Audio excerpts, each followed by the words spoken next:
Siema, witajcie na następnej wyprawie. Dzisiaj odwiedzimy opuszczone miasto Pstrąże. Dokładnie to słynne miasto, w którym byliśmy 10 lat temu, więc retrospekcja z urbexu. Zaczynamy. Pstrąże, tajne radzieckie miasto w Polsce. Tak nazywa się nasz pierwszy odcinek z tego miejsca, nagrany 10 lat temu, kiedy to nasz kanał dopiero co powstał. Dziś zabierzemy Was w sentymentalną podróż po wielu latach i pokażemy Wam, jak wygląda obecnie polska Prypeć. Pstrąże w znanej wszystkim formie powstało około 1901 roku jako koszary dla armii niemieckiej. Następnie w 1945 teren przejęły wojska radzieckie, które rozpoczęły przebudowę. Powstały ogromne bloki, schrony i inne zabudowania, które możecie kojarzyć z armią radziecką. Pstrąże oficjalnie nigdy nie istniało na mapach i było ściśle tajnym obiektem wojskowym, a legenda głosi, że przechowywano tutaj nawet głowice jądrowe. Wojska radzieckie opuściły teren jednostki w 1992 roku, a kilka lat później Pstrąże przekazano na teren poligonu. Dobra, słuchajcie, jest pewna akcja. Najważniejsze w tym jest wszystko to, że Kuba poszedł na dwójkę. Albo na jedynkę, ale raczej na dwójkę. Nie wiem, jeszcze go nie ma. I teraz powiem wam tak, jest to w 100% prawdziwe. On ma dzisiaj urodziny, jest 7 września. Mam dla niego prezent z Łukaszem. Łukasza nie ma, no jak wiecie, jest chory. Mniej więcej gdzieś w środku, jeszcze nie wiem gdzie, po prostu go wyciągnę. Jakoś rozdzielimy się, jakoś to zamarkuję. Jeszcze wam nie będę mówić, co to za prezent jest. O, widzicie pudełeczko? No i sorry za ten burdel. W bagażniku, ale zawsze jest burdel w bagażniku, jak się jeździ na wyprawę. Tak to wygląda. I idziemy. Plan na dzisiejszy odcinek mamy taki, aby zobaczyć, jak wygląda Pstrąże, jak się zmieniło. I po przejściu skręcając w lewo mamy tą stronę radziecką, a w prawo stronę niemiecką. I z tego co wiemy od naszych widzów, za co bardzo dziękujemy, to radziecka już jest chyba zrównana z ziemią, ale coś zostało po stronie niemieckiej, natomiast wtedy nie znaleźliśmy jeszcze pomnika i dzisiaj go chcemy zobaczyć, tak? Bo tam jeszcze chyba był Lenin na tym pomniku. Dobra, trochę się wrócę. No nie pamiętam, czy zamknąłem samochód, no każdy pewnie tak miał. Ja potem będę upocony jak świnia na odcinku cały. Jestem gruby, przebiegłem się, sapię, ale samochód mrygnął. Widziałem już chwilę biegu, nie wiem, czy to był dobry pomysł po 30. No właśnie, o tym też mówiłem, że po 30 się nie biega. No i dobra, dochodzimy do rozdroża i tak, w lewo macie część radziecką, w prawo macie niemiecką, która z czasem też była radziecka. Co, może się tu podzielimy, to nie? Tak, trzeba tak zrobić, bo to jest bardzo duża, nas jest tylko to w którą chcesz iść? No pójdę po niemiecką, poszukam tych okręgów, których trzymano. To na granicie. Nie, spotkajmy głowice. się przy pomniku, a potem razem pójdziemy na granicę. Tak. No, dobra. Dawaj, nara. Elo. Tak w ogóle śmiesznie, bo wtedy to tutaj byliśmy, to spaliśmy w jednym z bloków i nie wiem, czy te bloki są dalej, zakładam, że już chyba je zrównali z ziemią, ale jeżeli dalej jakiś stoi, to może uda mi się znaleźć to miejsce, gdzie żeśmy 10 lat temu kimali w namiocie. Pamiętajcie, że w Pstrąży była taka historia, że najprawdopodobniej tutaj te głowice może nie były tyle co przetrzymywane. Z tego co pamiętam, co można było z tego miejsca te głowice jądrowe wystrzeliwać. Powiem wam, że przybliżyłem przed chwilą z kamery maksymalnym zoomem, pewnie widzieliście przed chwilą, na jakieś bramy, barierki, coś takiego. Ja nie wiem, czy to rzeczywiście nie zostało zaadaptowane już na taki w pełni poligon. No to powiem wam grubo. Widzę wszystko zrównane chyba z ziemią. Tu były kiedyś takie ogromne poradzieckie bloki, zresztą teraz widzicie przebitki czy to z internetu, czy z naszej poprzedniej wyprawy. A widzę, że one są już teraz zrównane z ziemią. Został tylko gruz. Praktycznie te fundamenty. Tak, tu stał jeden budynek, tam stał drugi budynek. To się ciągnęło tam, aż ciągnęło w lewą stronę. Już nie będę ile było tych bloków, ale dużo. Widzę, że piwnice tylko są nieruszone. Ale z takich ciekawszych historii, o których wam chciałem jeszcze powiedzieć, to właśnie w sprawie tego Kazachstanu. Nie wiem, czy pamiętacie ten odcinek, jeśli nie, to też was odsyłam. Tam w pociągu, jadąc do Arkałyku, zupełnie nie znając tego miejsca, spotkaliśmy dużą rodzinę, która jechała akurat do tego Arkałyku na ślub. No i tam wiadomo, jak to przywitali nas Kazachowie tak jak się to wita po różnych pociągach. No i skąd jesteście, że z Polski? Jeden z wujków w Polsce, a ja tam służyłem w latach 80. Gdzie? Już nie pamiętam, gdzieś tam okolice z Wrocławia, stamtąd gdzieś nas przewozili. No i tak od słowa do słowa zagadaliśmy, że on służył w Pstrążu tutaj. Człowiek z Kazachstanu również tutaj służył i co najlepsze jeszcze nam zaśpiewał tą piosenkę, którą mówi, że pamięta z Polską, ma jedno wspomnienie. Szła dzieweczka do laseczka, do zielonego. Przynajmniej teraz widać dokładnie konstrukcję tych budynków, czyli mamy żelbet, tu jest zbrojenie, otwory takie puste w środku. To wszystko to była taka wielka płyta. Trochę jak później budowali większość bloków w Polsce właśnie. I tu zobaczcie, cegła to pewnie była w fundamencie. O, jeszcze są zapisy na tej cegle. Widzicie? Lubuskie zakłady ZXL. Jakoś tak jest to opisane. Czyli tak naprawdę nie wszystko zostało zniszczone i tutaj są kolejne, za drzewami już majaczą bloki, więc ta poniemiecka część nadal można powiedzieć, że istnieje. O, 21 minut z buta. Muszę ominąć cały ten poligon i chyba ta część jeszcze jest opuszczona. Tutaj ciągle to handel prezenty, mianowicie jeden prezent. Ja jestem mądry, wodę ze sobą wziąłem. Jak nie wiedziałem. Dzisiaj jest 1000 stopni, więc... Im głębiej w las, tym się zaczynały pokazywać jakieś... O! Wiewiórka! Widzicie ją tutaj? Basia, Basia, Basia! Ty jesteś z tej radzieckiej strony, to może, nie wiem... Misza! Jak się patrzy fajnie. To wygląda bardziej jak jakaś rampa przeładunkowa w tym miejscu. Bo wiecie, też mieli kotłownie, jakieś takie, to było samowystarczalne miasto. W ogóle ono jakby nie istniało na mapach, to nie? Do 92 roku było tajnym miastem. Tu też jakieś coś wygląda jak jakaś czerpnia może powietrza czy coś. To jest w ogóle niesamowite, zobaczcie, jak został ten blok po prostu zmielony na gruz. Została to jest tylko hałda, po prostu takiego kruszywa, które pewnie stąd wyjedzie, nie wiem, na utwardzenie dróg czy coś takiego. A to były ogromne, po prostu wielkie bloki. To jest chyba jeden z nielicznych budynków, który został jeszcze taki stojący. I to były chyba te... Może by to się na łeb nie zwaliło. I to chyba były kotłownie. Albo tak mi się wydaje, ale nie jestem pewien. Jakiś budynek kotłowni. Stropy już pospadały. W środku też rośliny rosną. Mam niezwykły sentyment do tego miejsca, bo Pstrąże to było kiedyś w Polsce takim urbexowym, nie wiem jak to nazwać, top numer 1. Każdy chciał to zobaczyć. Rzeczywiście było niesamowite, taki pod względem takim, no po prostu tych pięknych opuszczonych miejsc i tak było, co nie? Teraz po prostu są to gruzy z tego co widzę.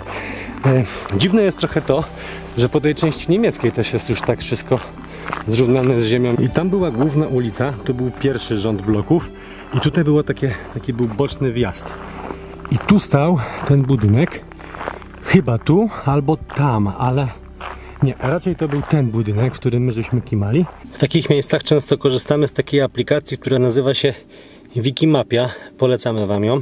I to nie jest tak, że my nagle odkrywamy coś na nowo, w znaczeniu takim, że wiedzieliśmy, że to Pstrąże wygląda właśnie w taki sposób, że jest zniszczone, ale nie zawsze się to zgadza ze stanem faktycznym, bo zobaczcie, na przykład Konrad chodzi tutaj po tej stronie i mówi, że już nic nie ma, a tutaj na mapach jeszcze są na przykład, jakie widzicie, zabudowania. Ta plama to był blok i ten blok był dokładnie w tym miejscu, gdzie siedzę teraz. Tu było chyba ulica, tak? Tu było wejście, taki pas zieleni i dopiero tam było wejście do klatki. I tutaj u samej góry, na już nie pamiętam którym piętrze, ale ostatnim piętrze, gdzieś tak po lewej stronie tego budynku znaleźliśmy pomieszczenie, które było wypełnione takimi okna miało zabite taką folią. I teraz wam się też pokazuje retrospekcja. I stwierdziliśmy, że to będzie najlepsze miejsce, aby zostać w Pstrążu. Nie pamiętam jaki to był miesiąc, ale generalnie było ciepło. Rozbiliśmy w środku namiot, był z nami Sietra, którego serdecznie teraz pozdrawiam. I ja spałem z Sietrą w jednym namiocie. I mam nadzieję, że Sietra się nie obrazisz, ale po prostu on tak strasznie chrapał, że nikt z nas nie spał, tylko wszyscy czuwali. Ja teraz tutaj jestem, słuchajcie, w swoje urodziny na 10-lecie naszego kanału. No, mnie to jara. Może dla niektórych to takie, no cóż, no chłop se siedzi w opuszczonym miejscu i w sumie to na gruzach. Ale ja mam z tym bardzo duży sentyment, ponieważ Urbex zajmuje 1/3 mojego życia. To jest bardzo dużo. Miałem na myśli, że nie czas, który mu poświęcam, tylko tyle lat już się tym zajmuję. Też muszę uważać, bo chcę zrobić z Kubą tą niespodziankę Kubie, a on już wyruszył w moją stronę. Więc wbijam się do tego budyneczku. To jest coś na zasadzie stołówki albo szkoły. Bo pamiętajcie, że w Wstrąże to było tak, jak już wiele razy pokazywaliśmy te poradzieckie miasta. Coś na zasadzie takiego małego poradzieckiego autonomicznego miasta. Mianowicie tutaj była część wojskowa, która była ogrodzona od całej reszty. Była część mieszkalna, bo wiadomo, wojskowi mają również swoje rodziny. Wojskowi tutaj zjeżdżali z całego bloku, można powiedzieć, wschodniego, z krajów satelickich, ale i nie tylko. I co? I tutaj również mieszkały ich rodziny, czyli co trzeba było tutaj mieć? Stołówki, szkoły, przedszkola, kina, teatry. Ale to ma klimat. Ja pierdzielę. Naprawdę. Bardzo dużo osób tam mówiło, że nie warto tutaj przyjeżdżać, bo jeszcze już wszystko jest zniszczone, a mianowicie, no, są to wydmuszki, jak widzicie, jest wiele zniszczone, ale po prostu w mojej psychice jest to, że ja to już widziałem wcześniej i no, cieszę się strasznie, będąc tutaj i naprawdę to robi ogromne wrażenie. Spadamy dalej, bo tych miejsc jest dużo, Kuba mnie goni, a ja muszę mu jeszcze prezent zrobić, schować, tylko nie wiem jak to zrobić, żeby was zaskoczyć i jego zaskoczyć. Powiem wam, zapomniałem, jak to w Wstrąże jest ogromne. Po prostu już chyba z pół godziny tutaj jest marszu pomiędzy tymi dwoma strefami.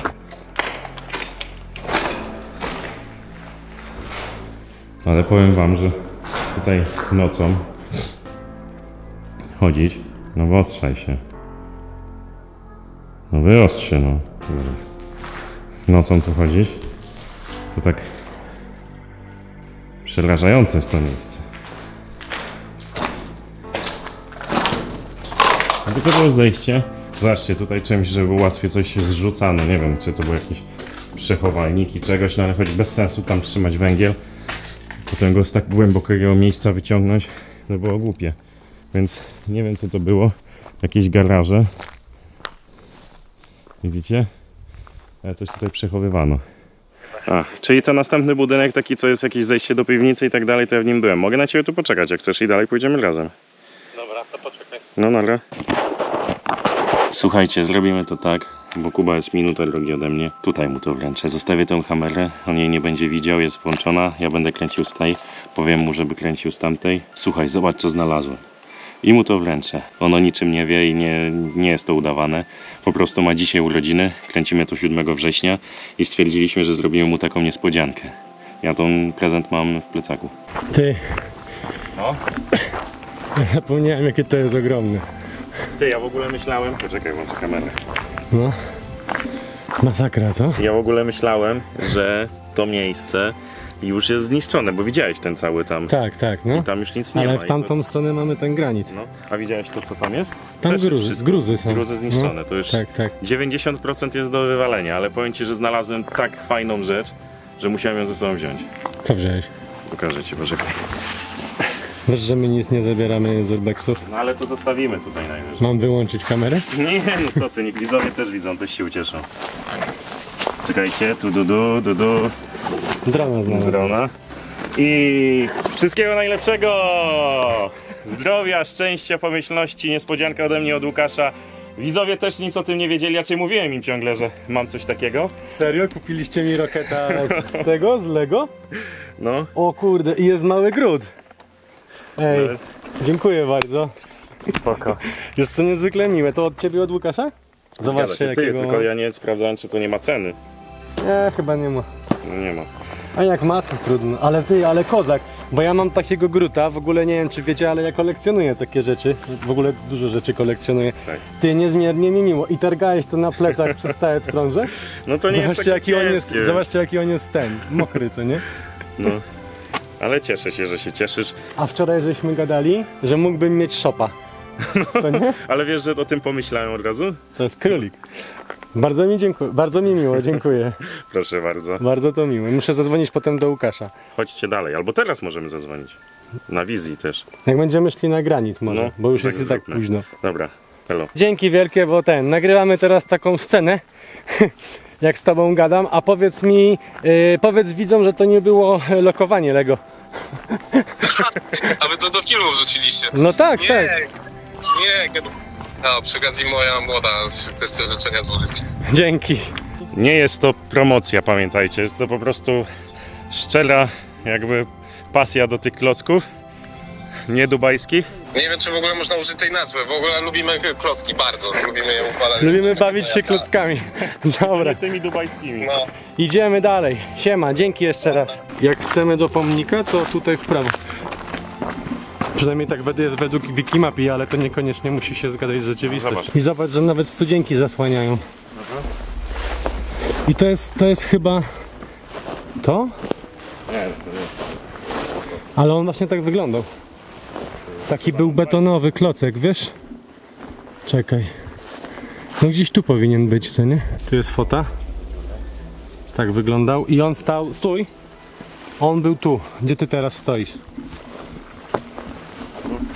Tak, gdzieś tutaj był. Na 100%.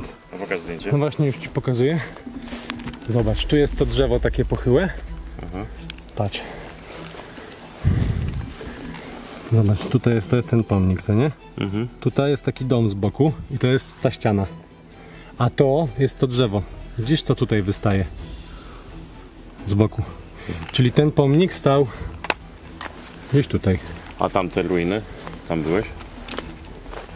Może to to? Chyba, że to jest tamten fragment jeszcze. No, to chodźmy tam jeszcze zobaczyć. Tylko to raczej nie są ruiny pomnika, tylko... Ale powiem, że widać Tak. Myślę, że to jest coś, że to jest kawałek tego płyty, a nie... Zobacz, bo tu już jest droga, to nie jest to. To jest jakiś budynek, co nie? Ale on był tu, dokładnie. Jak to drzewo powalone mniej więcej, co nie? Czyli to zabrali. Z Pstrążem było też tak, że krąży legenda, że podobno tutaj były radzieckie składy amunicji jądrowej. No i generalnie takich składów tutaj przynajmniej nikt nigdy nie znalazł, ale są takie schrony typu granit, takie rury, do których teraz pójdziemy i tam właśnie mogły zmieścić się samochody z narzuconą głowicą u góry. Za chwilę wam je pokażemy, one są 3, wtedy 10 lat temu też się chyba odnaleźliśmy. No powinny być tutaj w lesie zaraz.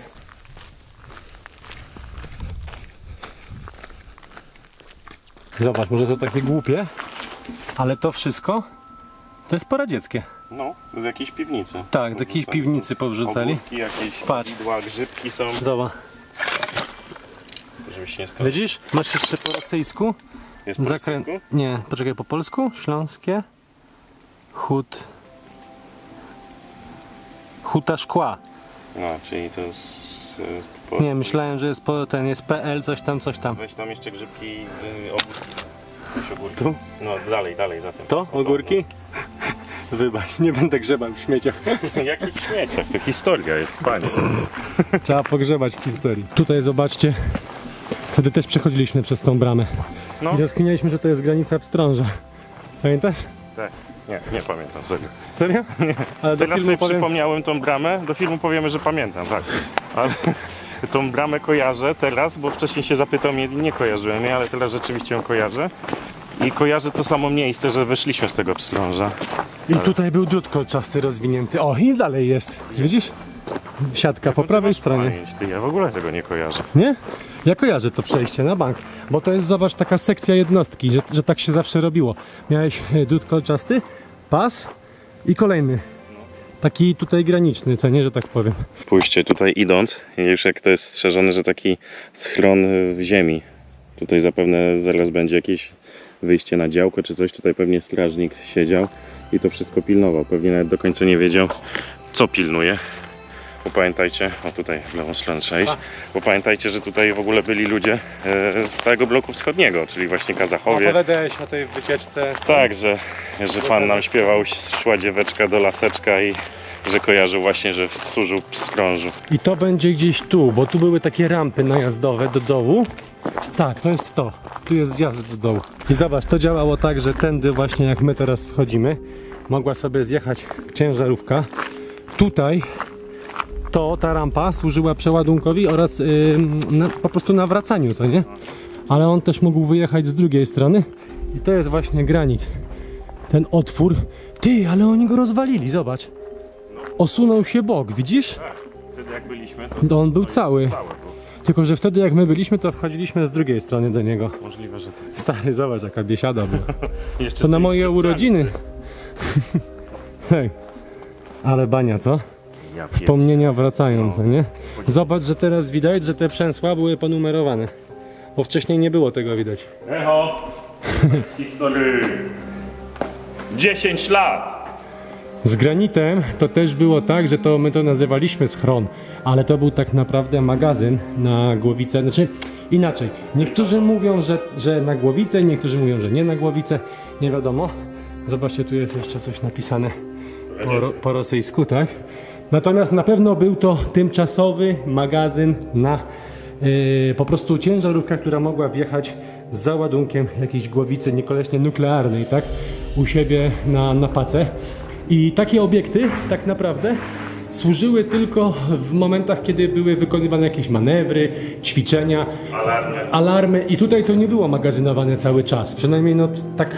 Rozumiecie, tak, żeby to zrozumieć. Te głowice były gdzie indziej przechowywane, chociażby nuklearne. Byliśmy w paru takich No jak obiekt 303 na przykład. 3002, 3001, 3003. 3000, tak. Tak? I z tamtych obiektów zapewne, jak było jakieś niebezpieczeństwo, no to te ciężarówki przyjeżdżały do takiego pstrąża i one tutaj wjeżdżały. No jak były ćwiczenia, albo jak było niebezpieczeństwo.